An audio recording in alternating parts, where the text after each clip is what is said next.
우리를 끝까지 사랑하시고 잘 지키시는 우리 주님의 은혜와 평강이 예배하는 모든 성도님들 심령과 가정에 넘치시기를 축복합니다.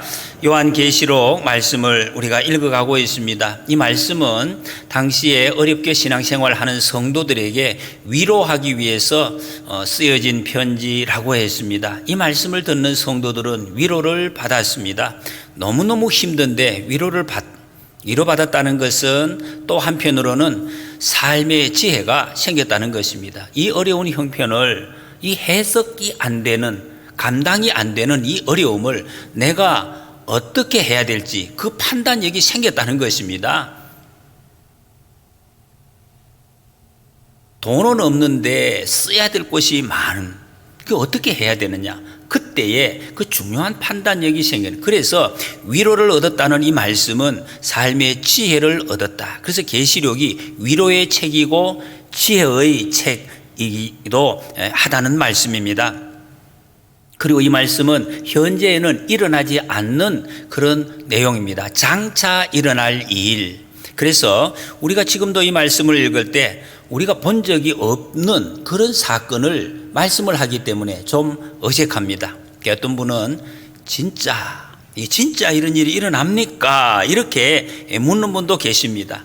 진짜 이런 일이 일어나겠습니까?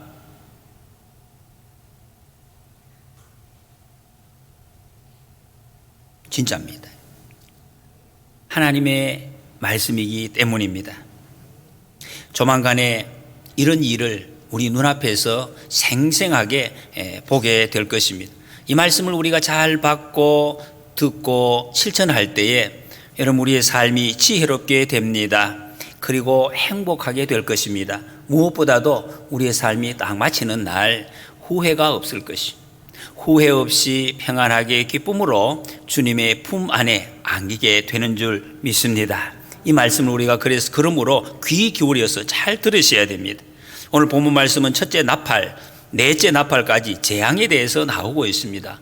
그런데 왜 지혜를 주고 위로의 말씀을 주시는데 이 재앙의 모습으로 우리에게 말씀하십니까? 좀 듣기가 많이 마음이 불편합니다. 좋은 말씀, 평안한 말씀, 이런 말씀으로 우리에게 지혜를 주시면 안 될까요? 여러분 그렇게 하면 안 될까? 하나님께서는 이런 방법이 우리를 하나님 앞으로 돌이키는데 가장 효과적인 방법이라고 생각을 하시기 때문에 그렇게 하시는 것입니다. 우리를 위한 방법이라는 것입니다. 오늘 말씀을 읽어가면서 이것을 우리가 다시 확인하게 될 것입니다. 여기 오늘 말씀에 보면은 이 3분의 1이라는 단어가 12번이나 오늘 본문에 나오고 있습니다. 이것은 무슨 33.3% 그런 특수한 수치가 아닙니다. 모든 심판은 하나님께서 주관하신다. 하나님의 손에 모든 것이 달려있다 하는 것을 상징적으로 보여주고 있습니다. 하나님께서 세상을 심판하실 때 순식간에 한 번에 이렇게 끝내시지 않습니다. 기회를 주신다 하는 그런 뜻이 3분의 1입니다.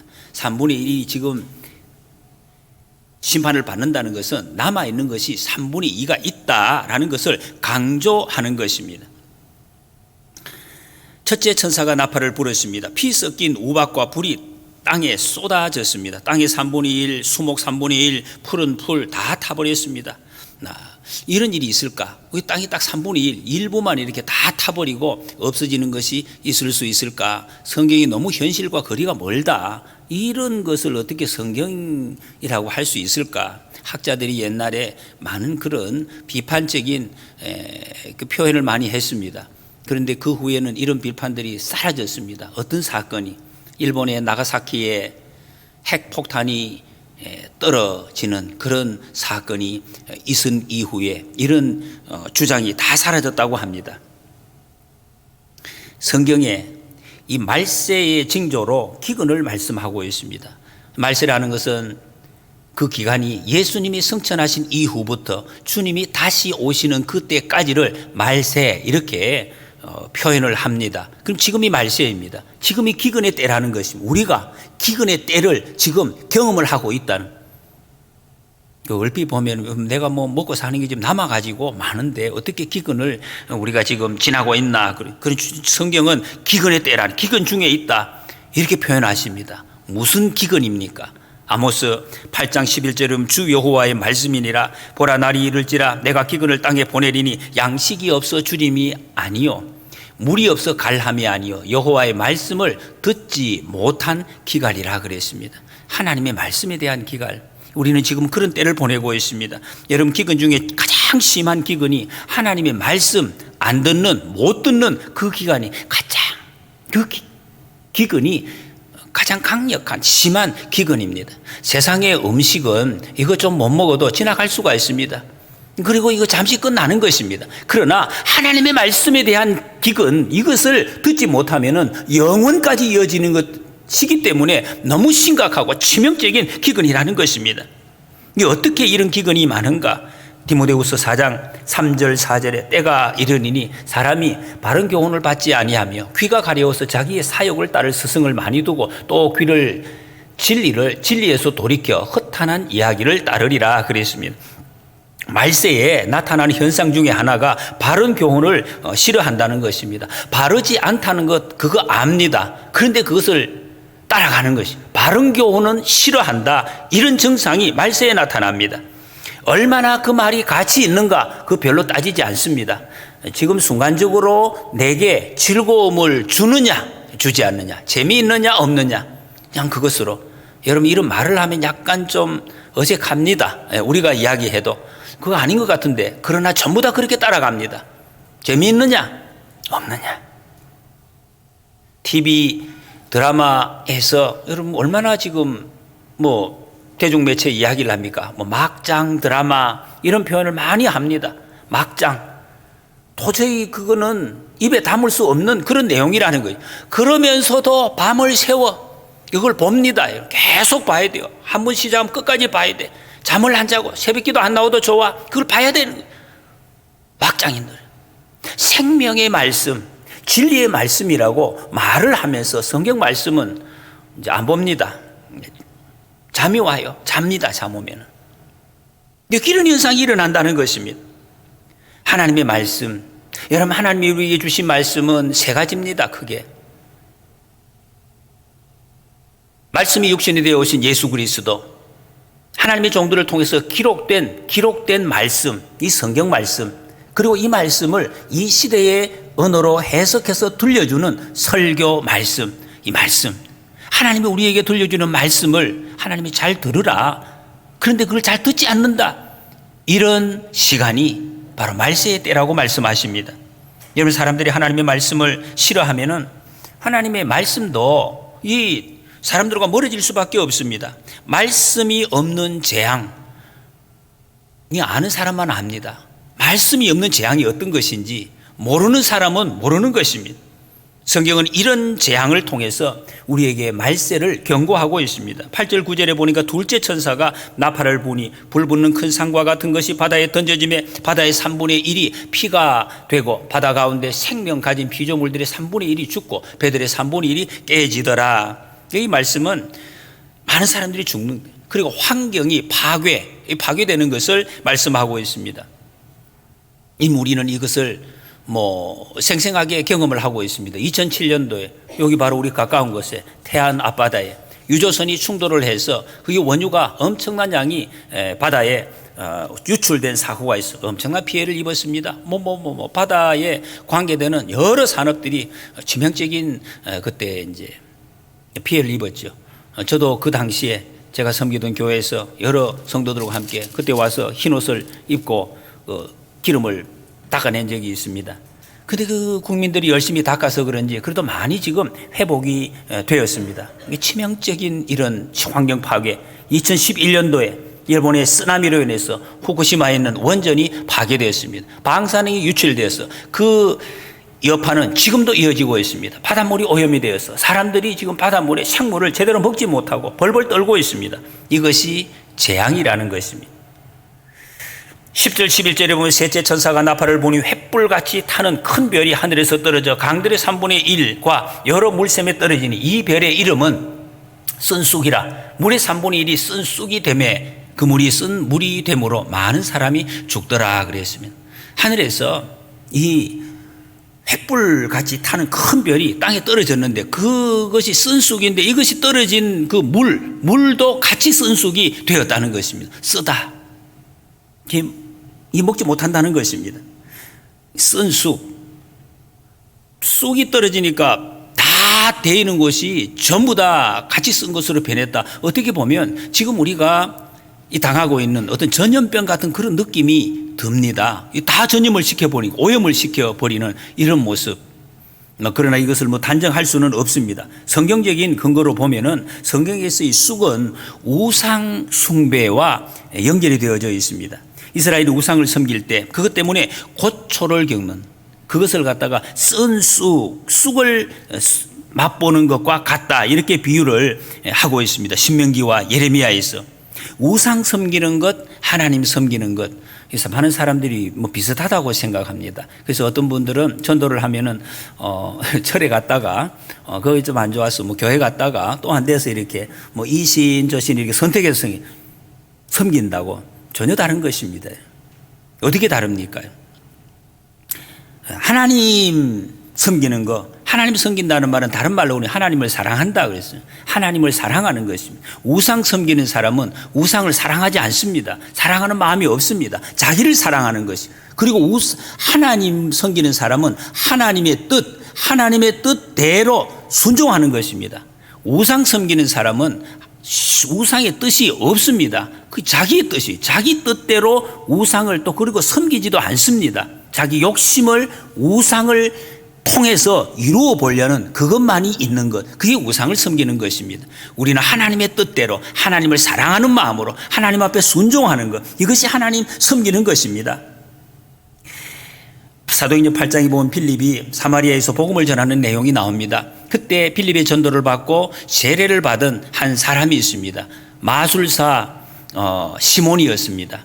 이 시몬이 예수님을 이제 믿었는데 그때 이 예루살렘에서 베드로와 요한이 이쪽에 다시 전도를 이제 이렇게 하러 왔습니다. 그때 이 베드로와 요한이 안수를 했는데 성령의 강력한 역사가 나타났습니다. 성령의 역사가 기적의 역사입니다. 사람들이 병자가 낫고 또 막 신령한 역사가 나타나니까 이 마술사가 굉장히 흥분을 한 것입니다. 자기는 사람들이 속여가지고 이 기가 막힌 일을 어떤 것을 했는데 이 안수를 하니까 놀라운 역사가 나타나. 그때 이 시몬이 한 일이 자기가 돈이 많으니까 돈을 보따리로 싸가지고 와서 내가 이 돈을 줄 테니까 나도 안수하면 저런 기적이 나타나도록 그걸 내게 달라. 이런 이야기를 합니다.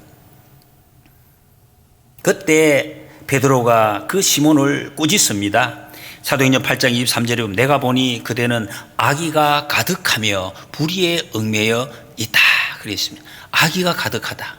이 사람 뭘 모르는 거죠. 모르고 이야기했는데 그 속에 거기 악한 것이다. 악의가 가득한 것이다. 그렇게 표현을 합니다. 이 악의가 가득하다 이 뜻은 쓴 쓸개를 향하고 있다. 그게 바로 쓴 쑥이다. 쓴 것이다. 네 마음속에 지금 쓴 쑥이 있구나. 이런 표현을 한 것입니다. 네가 어떻게 우상을 동원해서 내 욕심을 이루려고 하느냐. 이게 바로 아직 자기 마음속에 쓴 것이 빠지지 않아서 우상을 동원해서 자기에게 좋은 것을 이루려고 한다. 그런 말입니다. 여러분 사람은 하나님까지도 우상으로 섬길 수 있는 그런 존재라. 불상 앞에 절하고 고목에 치성을 드리는 것, 여러분 그런 것을 우리가 우상 숭배를 하는데 그것만이 우상 숭배가 아니라는 것입니다. 내가 계획을 세웠습니다. 내 인생의 목표를 내가 정했습니다. 세워놓고 그리고 그 세우는 데 필요한 힘, 그 어떤 능력을 요구한다는 것이 신에게 그게 우상숭배라는 것입니다. 하나님의 뜻을 구하는 것이 아닙니다. 하나님의 뜻대로 내 인생의 목표를 세우는 것이 아니라 모든 계획, 그 목표는 내가 세우는 거예요. 그 힘을 달라고 하는 거예요. 우상숭배. 여러분 대표적인 우상숭배 증거 우리 주위에 넘쳐납니다.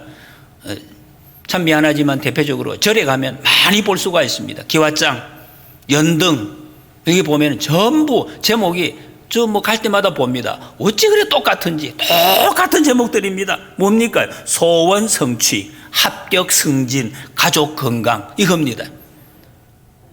너무나도 어떻게 해서 똑같은 말만 그렇게 다 적어놨는지 모르겠어요. 여러분 성경은 자기 스스로 자기 인생, 내가 주인이 되어서 자기를 높이려고 하는 일체의 시도, 그리고 그 결과, 그것을 쓴 쑥이라고 말씀하고 있습니다. 왜? 그건 망하는 길이기 때문에, 하나님 앞으로 오는 길이 아니기 때문에 그렇습니다. 오늘 본문에 보면 쓴 쑥이 하늘에서 떨어진 큰 별, 하늘에서 별이 하늘에서 떨어질 수 있겠습니까? 그래도 우리는 좀 알지요, 과학적으로. 우리 지금 별 떨어지는 거 있잖아요, 별똥별. 요걸 보면 우리가 뭔가를 우리가 알아야 돼요. 별이 떨어질 수 있나? 떨어집니다. 다 떨어집니다. 이사야 14장 12절 이하에 보면 웬일이냐? 너 아침의 아들 새벽별아, 내가 하늘에서 떨어지다니. 민족들을 짓밟아 맥도 못 추게 하던 내가 통나무처럼 찍혀서 땅바닥에 나 뒹굴다니. 내가 평소에 늘 장담하더니 내가 가장 높은 하늘로 올라가겠다. 하나님의 별들보다 더 높은 곳에 나의 보좌를 두고 저 멀리 북쪽 끝에 있는 산 위에 신들이 모여있는 그 산 위에 자리 잡고 앉겠다. 내가 저 구름 위에 올라가서 가장 높은 분과 같아지겠다 하더니, 그렇게 말하던 네가 스월로 땅 밑 구덩이에서도 맨 밑바닥으로 떨어졌구나.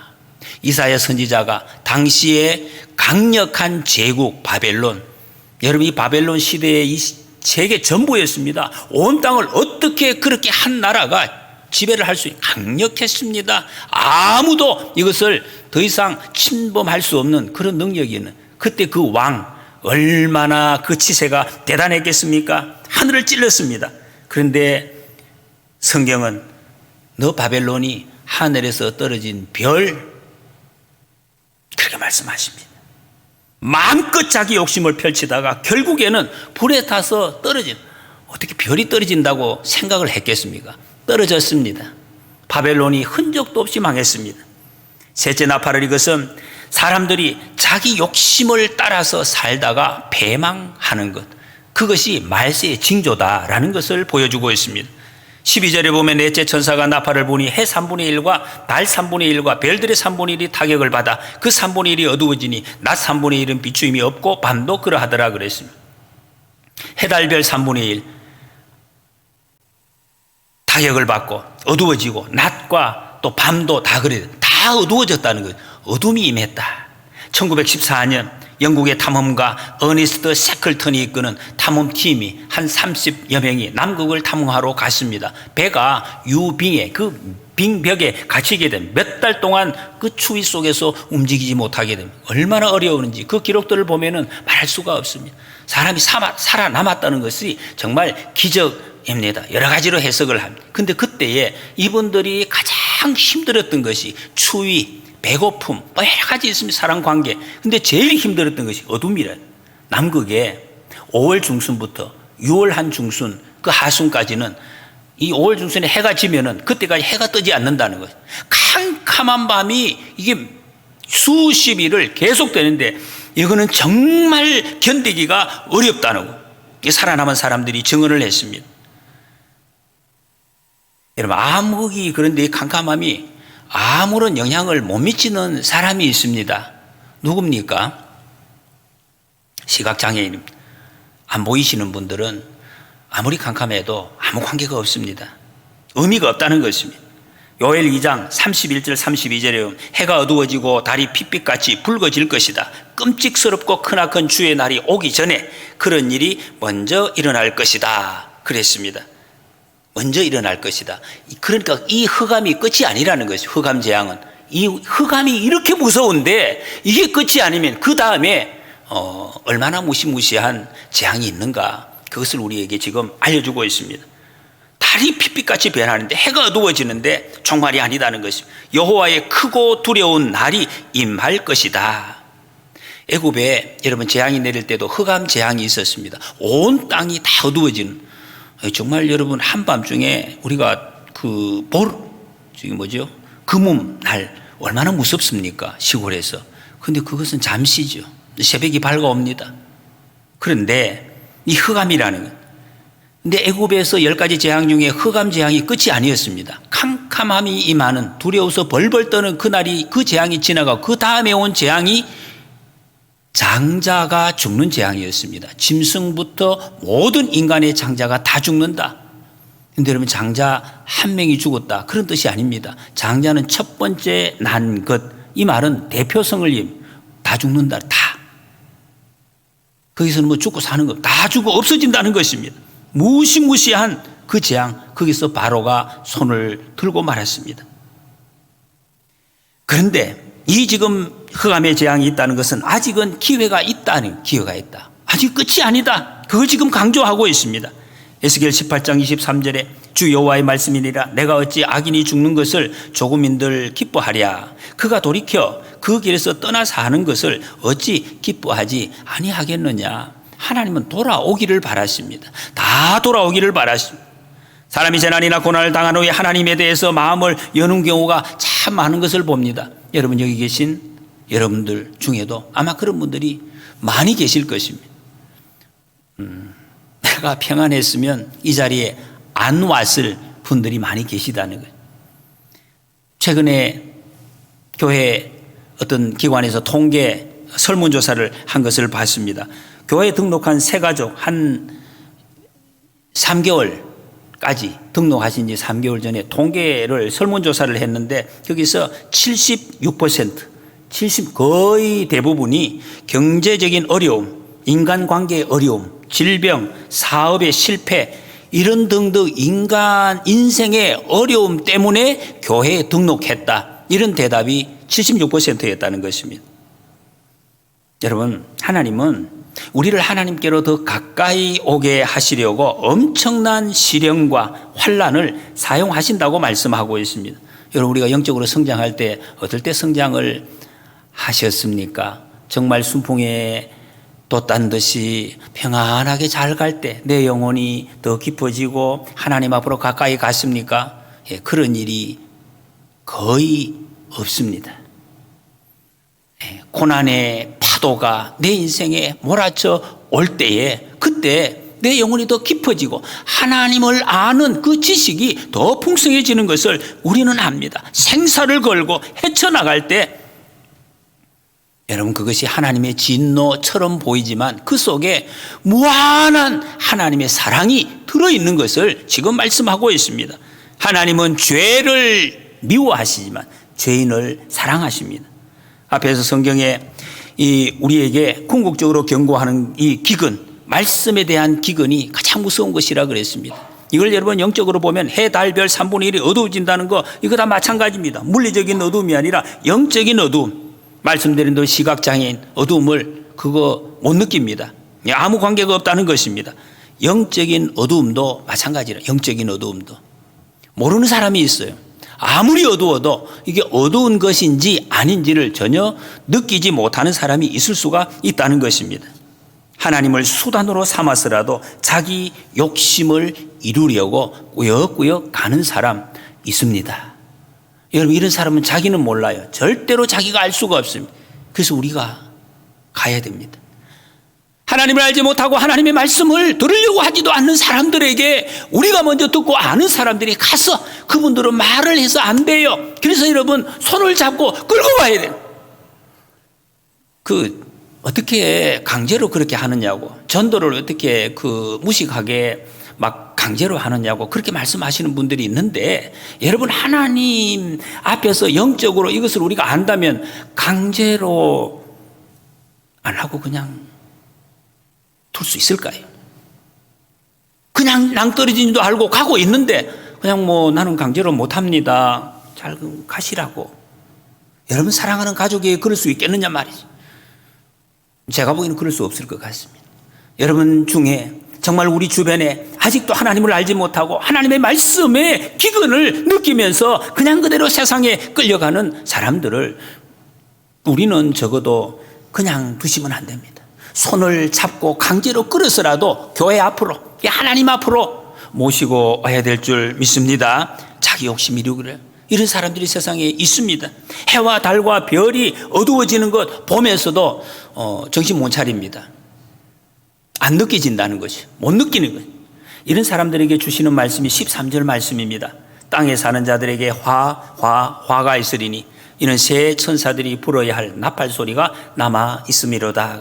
얼마나 엄청난 화가 있는지 3번 반복합니다. 성경에 이런 일이 잘 없습니다. 한 번만 말씀해도 하나님의 말씀인데 반드시 시행되는데 3번을 강조하는 것은 얼마나 지금 강조하십니까? 야, 하나님은 왜 화를 갖다가 너무 이렇게 심하게 말씀하시나? 하나님이 자는하시서가 아닙니다, 여러분. 인간의 악이, 인간의 우리의 악함이 얼마나 지독한지 강한지 그걸 지금 보여주고 있어. 얼마나 내 속에 그 하나님을 거부하는 악이 끈질긴지를 보여주고 있습니다. 그것 때문에 이렇게 말씀하시는 것이. 당시 요한계시록 이 편지를 받는 소아시아 7 교회 성도들은 이 말씀 들으면서 큰 위로를 받았을 것입니다. 아, 하나님이 내게 위로의 말씀을 주시는구나. 더 하나님 앞으로 나가실 것입니다. 왜? 그들의 삶이 하나님 중심, 천국 중심의 삶이었기 때문입니다. 하나님만 바라보고 천국을 바라보는 삶을 살았기 때문에 그렇지 않은 사람들에게는 이 말씀이 위로가 안 될 것입니다. 여러분, 우리는 어떻습니까? 우리의 가치관이 어디에 있습니까? 요한계시록 읽으면서 위로가 되십니까? 아, 왜 자꾸 재앙의 말만 자꾸 하시나 뭐 그런 생각이 드십니까? 만약에 위로가 안 되신다면은 아직 내 속에는 세상의 욕심이 많이 채워져 있다는 그것을 반증하고 있는 것입니다. 하나님은 불 붙는 큰 산 같은 것을 바다에 던지고 쓴 쑥이라는 그 별이 하나님의 그께서 막 떨어진다는 이런 말 너무 좀 듣기 거북합니다. 이런 말씀은 이렇게 좀 옆으로 제쳐놓고 다른 말씀. 예수님 믿으면 건강해집니다. 예수님 믿으면 성진도 하고 예수님 믿으면 만사 형통합니다. 이런 아주 그 부드럽고 좋은 말씀. 실제로 제가 그런 말씀 아주 직접 들었어요. 목사님, 그런 말씀 많이 있는데 왜 이런 말씀을 하십니까? 저도 그런 말씀 많이 듣고 싶습니다. 하나님이 이 세상에 소망을 두고 살아가는 모든 사람들 벌하신다는 이 말은 듣기 싫습니다. 너무 부담됩니다. 많이 부담됩니다. 하나님은 좋으신 분이고 우리가 원하시는 것을 다 이루어 주시려고 기다리고 계시는 분입니다. 이 말씀은 많이 듣고 싶습니다. 그러면 여러분, 오늘 이 말씀 어떡합니까? 성경을 고치든지 내 마음을 뜯어 고치든지 둘 중에 하나를 해야 되는데 어느 것을 해야 되겠습니까? 하나님을 안 믿든지 세상을 믿든지 우리의 태도를 여러분 우리는 분명히 해야 될 것입니다.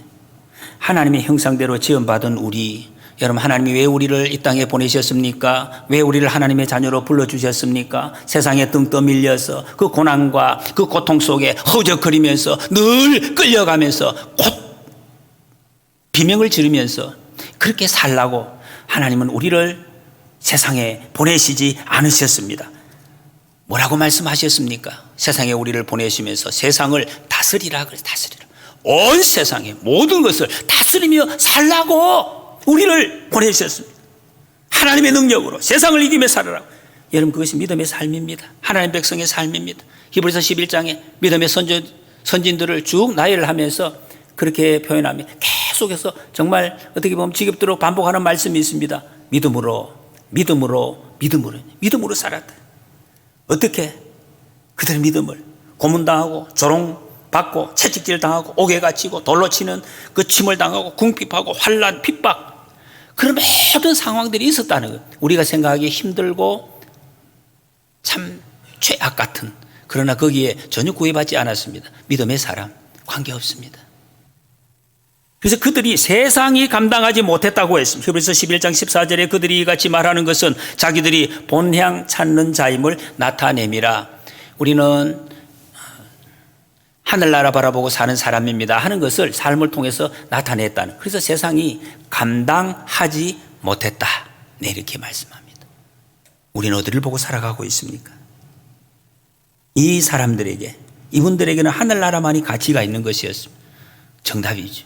이 세상의 거는 가치가 없습니다. 다 사라지고 다 없어지는 거예요. 어떻게 이렇게 살 수가 있었는가? 히브리서 12장 2절에 믿음의 주요 또 온전하게 하시는 이인 예수를 바라보자. 그는 그 앞에 있는 기쁨을 위하여 십자가를 참으사 부끄러움을 개의치 아니하시더니 하나님 보좌 우편에 앉으셨느니라 그랬습니다. 예수님 바라보았기 때문에 그랬습니다. 예수님 바라보시는 저와 여러분들이 되시기를 축복합니다. 예수님 바라보면 이길 수가 있습니다. 예수님을 안 바라보기 때문에 넘어지는 것입니다. 예수님의 십자가, 예수님 바라보면 그게 무엇이 보입니까? 나를 사랑하시는 하나님의 큰 사랑이 보입니다. 나를 사랑으로 이기게 하시는 하나님의 능력이 거기에서 비추어오는 것을 우리가 체험할 수가 있습니다. 십자가의 예수님을 바라보면 세상에서 내가 무엇을 선택해야 될지 지혜가 우리 속에 주어지는 것을, 그 속에 빛이 나오는 것을 우리는 발견하게 되는 것입니다. 예수님의 십자가 안에서 인생의 모든 저주 물러가고 슬픔이 사라지는 능력이 강력하게 비추어 나오는 것을 우리는 발견하게 됩니다. 하나님의 사랑이 풍성하게 담겨 있어서 우리를 회복시켜 주십니다. 여러분, 이 십자가 사랑 얼마나 느끼고 살아가고 계십니까? 매일매일 아침에 일어나면서 예수님 부르시기 바랍니다. 매일매일 순간순간 여러분 예수님 불러야 됩니다. 예수님, 예수님, 예수님 불러보십시오. 이 세상에 어떤 것도 이길 수 있는 힘을 주님이 우리에게 주십니다. 주님의 권능하신 손으로 우리를 잡아주실 줄 믿습니다. 세상의 문제가 여러분 위협하십니까? 가슴이 혹시 떨리는 문제가 있습니까? 무슨 문제가 있습니까? 걱정이 있으십니까? 어떻게 해야 될까? 예수님을, 십자가 예수님을 바라보시기 바랍니다. 거기에 세상을 이길 능력 있습니다. 세상이 주지 못하는 평강이 있고 위로가 있고 생명이 있습니다. 이 은혜를 누리시는 우리 모두가 되시기를 축복합니다.